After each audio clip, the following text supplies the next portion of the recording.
ముత్తుస్వామి గారు దీక్షలో మనం భిక్ష తీసుకుంటాం కదండి, ఈ భిక్షలో ఏమైనా ఒక వెరైటీస్ ఏమైనా ఉంటాయా, దాంట్లో ఏమైనా జాగ్రత్తలు ఉంటాయా, లేదా మా ఇంట్లో ఆడవాళ్ళు కానీ లేదా ఎక్కడైనా బయట పూజలకు వెళ్తే అక్కడ ఆడవాళ్ళు వండితే మేము తినొచ్చా? ఎంత అద్భుతమైనటువంటి ప్రశ్న అండి. సాత్వికమైనటువంటి ఆహారం 100%. ఇళ్ళలో మన ఇంట్లో ఎవరు వండుతారో? అమ్మ వండుతారు కదా, మరి అమ్మ వండితే మనం తినమా? మన ఇంట్లో ఆడవాళ్ళు వండితే తినమా? ఆడవాళ్ళు వండి తినడం వల్ల వచ్చిన దోషం ఏం లేదు. తప్పకుండా మీరు మాల వేసుకున్నప్పుడు మామూలుగా వండి పెడతారు కదా అమ్మ కానీ భార్య కానీ, అప్పుడు ఒక ఆనందం కంటే ఇప్పుడు మాల వేసుకున్న మీకు ఒక స్వామికి వంట చేసి పెట్టిన తృప్తిని వాళ్ళకి కలిగించండి, ఆ అనుగ్రహాన్ని వాళ్ళు కూడా పొందండి.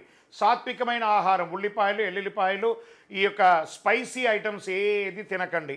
మ్యాక్సిమం ఆకుకూరలు, కూరగాయలు, పండ్లు ఎక్కువ కన్జ్యూమ్ చేయండి, ఆరోగ్యానికి కూడా మంచిది. కరోనా వచ్చిన తర్వాత మనం అందరం కూడా ఆరోగ్యం మీదే కదా ఉన్నాం. మీ ఆరోగ్యం గురించి మీకు బాగా తెలుసు. డాక్టర్స్ ఎలా చెప్తే అలా వినండి. శరణమయ్యప్ప. గురువుగారు, ఈ యొక్క దీక్షకు సైంటిఫిక్ రీజన్స్ ఏమైనా ఉన్నాయా, లేదా ఇవన్నీ కూడా సెంటిమెంట్తోనే ఉందా అని అంటే 101% ఉంది.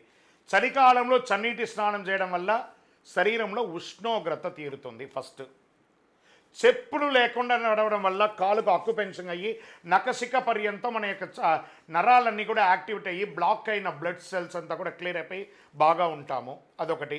పరిమితమైనటువంటి ఆహారం తినడం వల్ల షుగర్, బీపీ అవన్నీ కూడా తొలగుతుంది. ఓం శ్రీ స్వామియే శరణమయ్యప్ప అని ఒక్కసారి చెప్పడం వల్ల నాభి నుంచి కంఠాపథం వరకు మనకు అన్ని క్లియర్ అయిపోయి లోపల ఉన్న బ్లాక్స్ అంతా కూడా కొట్టుకోబోతుంది. ఇదొకటి. బ్రహ్మచర్య దీక్ష ఉంటున్నాం, అదొక వైరాగ్యాన్ని పెరుగుతుంది. తర్వాత వనయాత్ర చేస్తాం చూసారా, ఈ వనయాత్ర చేయడం వల్ల ఆ వనమూలిక, కొన్ని కోట్ల లక్షల వనమూలికల యొక్క గాలి అంతా కూడా మన శరీరంలో తగ్గడం వల్ల మన శరీరం ఓవర్ ఆయిల్ అవుతుంది. ఒకటి. తర్వాత చక్కగా మన ముఖ వర్చస్సు అనేది పెరుగుతుంది. ఇటు భక్తి పెరిగింది, ఇటు సైంటిఫిక్ రీజన్ కూడా చక్కగా ఈ చన్నీటి స్నానం, భూశయనం చేయడం వల్ల ఆరోగ్యవంతులుగా ఉంటారు. శరణమయ్యప్ప. అండి, ఇప్పుడు దీక్ష తీసుకున్నప్పుడు ఎటువంటి వ్యాపారాలు చేయాలి? ఏమండి, మాకు వైన్ షాప్స్ ఉన్నాయండి, లేదా మాకు మాంసం షాపులు ఉన్నాయండి, మేము మాంసం కొడితేనే ఆ వ్యాపారం ఉంటుందండి అంటే, ఒక దేవాలయం ధర్మకర్తలు ఈ మాంసం కొట్టే వాళ్ళు మాత్రమే ఫండ్స్ చేసుకుని అయ్యప్ప స్వామి దేవాలయం కుంభాభిషేకమే చేసినటువంటి వాళ్ళు మాకున్నారు. వృత్తి వేరు, దీక్ష వేరండి. వాళ్ళ యొక్క జన్మతః ఉన్నటువంటి వృత్తి ఖచ్చితంగా చేయాలి. ఒక ప్రాంతంలో హాస్పిటల్లో పనిచేసే డాక్టర్స్ అండ్ మార్చరీలో పనిచేసే కట్టర్స్ కూడా దీక్షలో ఉన్నారు. వాళ్ళు చేయొచ్చా చేయకూడదని, వాళ్ళు చేయకపోతే బోవ ఉండదు. దీక్ష కోసం దాన్ని మానేస్తే వాళ్ళ కుటుంబం అంతా పస్తులో ఉంటుంది. కాబట్టి ఇంటికి వచ్చిన తర్వాత మళ్ళీ స్నానం చేసి యథావిధిగా అద్భుతమైనటువంటి దీక్ష చేయొచ్చు. దీక్షకును మీ వృత్తికి సంబంధం లేదు. వృత్తి కరెక్ట్గా చేయండి, న్యాయబద్ధంగా చేయండి.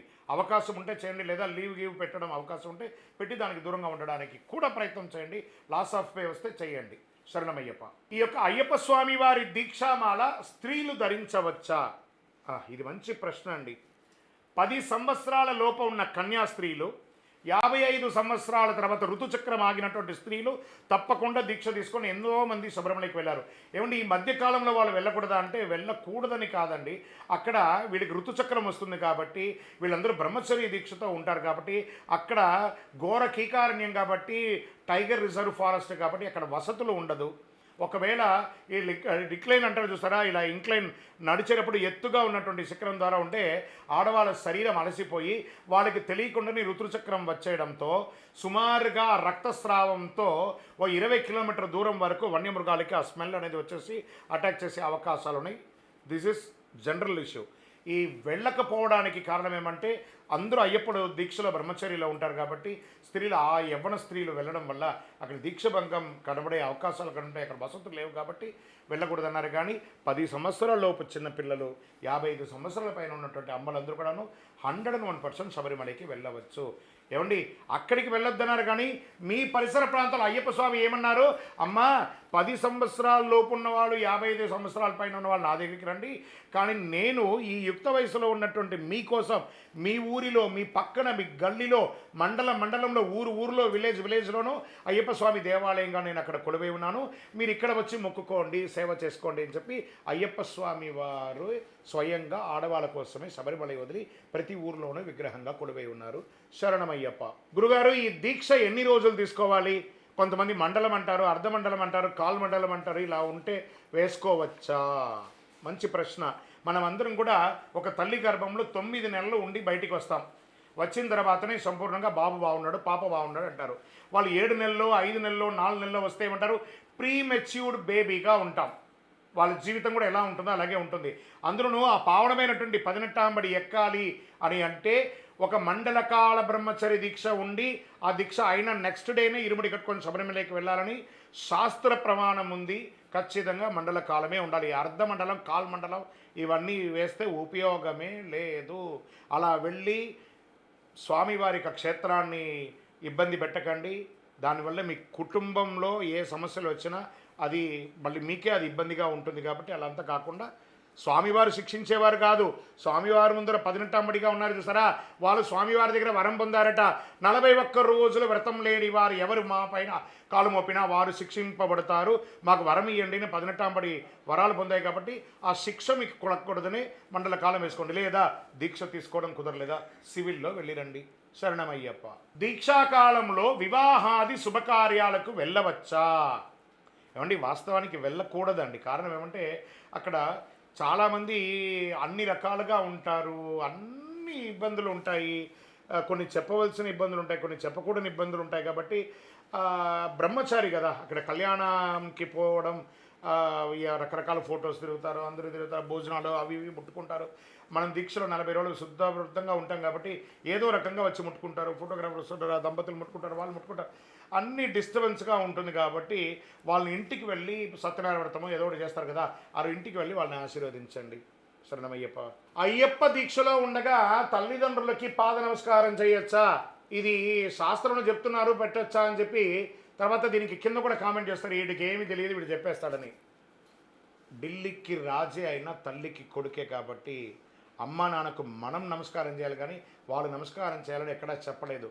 సాక్షాత్ ఆదిశంకరులే తన తల్లికి అన్ని కృతువులు చేసినటువంటి వారు. కాబట్టి ఇక్కడ 100% మాత పిత గురు దైవమే అన్నారు. కాబట్టి 100% మాతకు నమస్కారం చేయాల్సిందే, తండ్రికి నమస్కారం చేయాల్సిందే. వాళ్ళకి నమస్కారం పెట్టించుకోకూడదు వాళ్ళ చేత, అది మహాపాపం. రౌరవాది నరకం వస్తుంది తల్లిదండ్రుల చేత నమస్కారం. మీరు మాల వేసుకున్నంత మాత్రాన పెద్ద ఉపోద్ఘాతులు కాదు.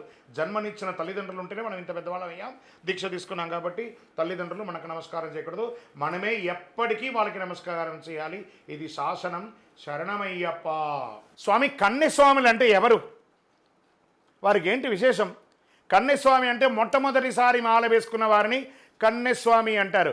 కన్నెస్వామి నీకు ఎన్నడూ దొరకని దివ్యానుభూతి కలిగనే, ఏదో తెలియని దివ్యానుభూతి. ఎంత అద్భుతం! కన్నెస్వామి అంటే చాలట. చూసారా, చెప్తూ ఉండగానే గూస్ బంప్స్ వస్తుంది. అయ్యప్పకు అతి ఇష్టమైనటువంటి మాలాదారుల్లో ఎవరైనా ఉన్నారంటే అది కన్నెస్వామియే. అలాంటి కన్నెస్వామి మాల వేసుకోవడము పూర్వజన్మ సుకృతం ఉంటేనే మొట్టమొదటిసారి మాల వేసుకున్న వాళ్ళని కన్నెస్వామి అని అంటారు.